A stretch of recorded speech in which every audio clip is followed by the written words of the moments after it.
Hello, hello, welcome back to a Pup in the Life. Good morning, good morning, good morning.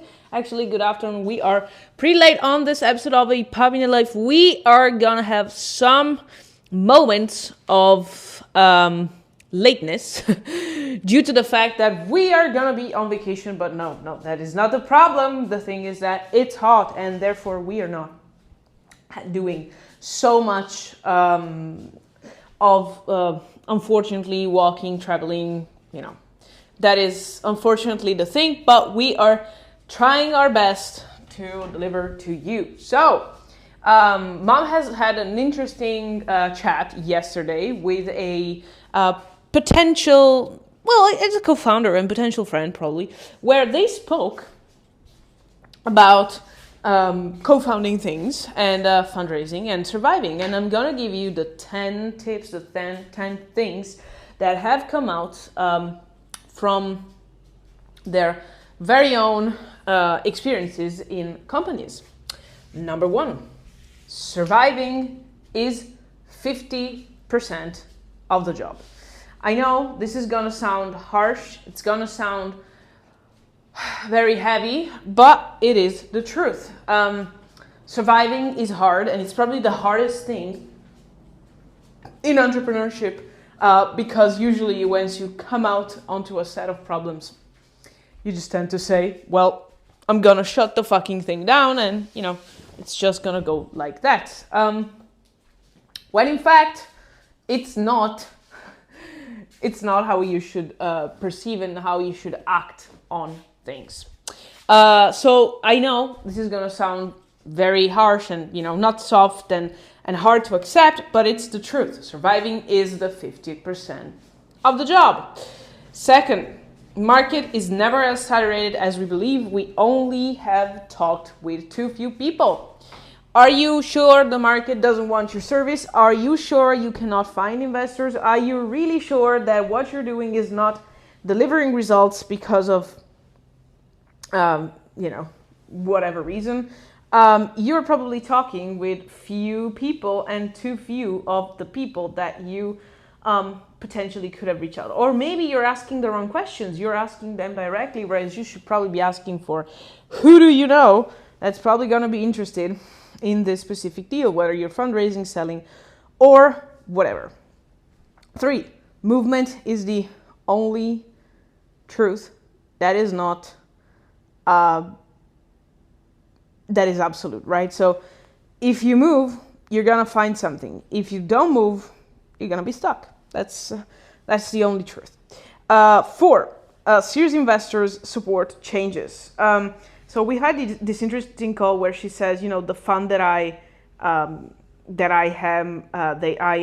into, the fund that I have in my cap table, the biggest fund, is actually, quite chill, quite interesting, quite easy. And to be honest, I just, there are lots of different types of reactions when things go, I want to say sideways, but when you pivot, when you have different things to do, when things don't go as planned, and serious investors really support the change and the fact that you are in ownership of the change. 5, money is just and always only a tool and a representation. It's not the final objective, and it really depends on how you spend those. You can have 2 million and have 2 million problems. You can have 10 million and have 10 million problems. That's the way it is. 6, everybody thinks they're alone, but everybody has the freaking same problems. I encourage you to go out and talk to 10 different founders that you have as a friend, or just reach out and ask them which is the biggest problem they have at this point in time. They'll tell you it's gonna be either one of we're running out of cash, we're not growing fast enough, I have a problem with an employee, I have a problem with a co-founder, and that's the way it goes. 7, there is always a different way to do things. There's always another way to do stuff. There is no right or wrong. It just depends. There is always another way. it really depends on what's your objective and, you know, how you're going to see the world and how flexible you want to be, because that's also a thing. 8, there are only 3 conditions: entering in a storm, inside the storm, or exiting a storm. This is probably the biggest thing, and the last thing is keep going, of course.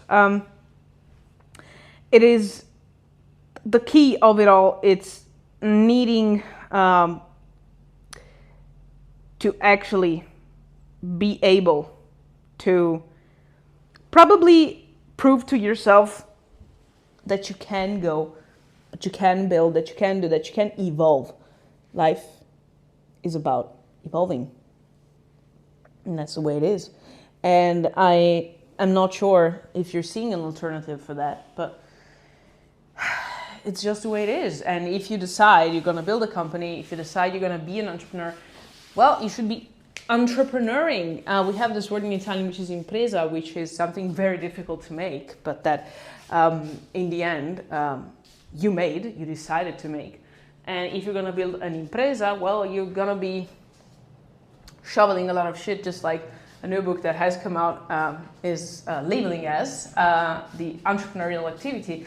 And you're going to accept that. There is no other way for you to get to understand how you can just